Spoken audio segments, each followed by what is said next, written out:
બોલો શ્રી સદગુરુદેવની જય। ગુરુ બિન જ્ઞાન ન ઉપજે, ગુરુ બિન મિટે ન ભેદ।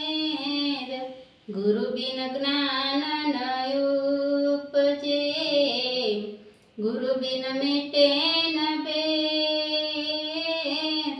ગુરુ બિન સંશય ના ટળે ભલે, ચારો વાંચો વેદ કબીરા, ચારો વાંચો વેદ।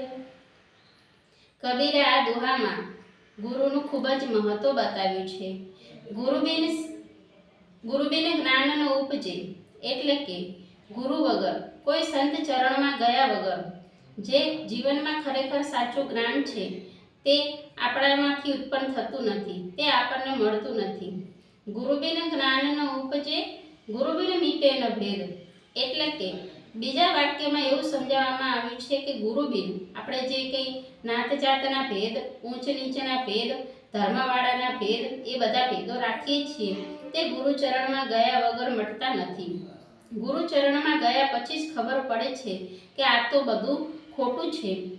ગુરુ બિન મિટે ન ભેદ, ગુરુ બિન સંશય ના ટળે, એટલે કે એ દ્વારા એવું સમજાવવામાં આવ્યું છે કે ગુરુ ના મળે ત્યાં સુધી આપણામાં સંશય અને ભ્રાંતિ ખૂબ જ ભરેલા હોય છે। ગુરુ મળે તો આપણને સંશય અને ભ્રાંતિમાંથી છુટકારો મેળવાવે છે।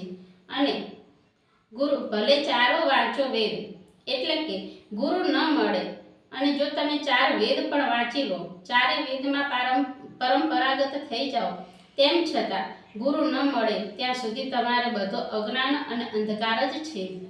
એટલે કે ગુરુ મળે તો તમારે 4 વેદ વાંચવાની પણ જરૂર નથી। એ માટે આપણને કબીરે આ દોહામાં આટલું સુંદર ગુરુનું મહત્વ સમજાવ્યું છે। બોલીએ શ્રી સદગુરુદેવની જય।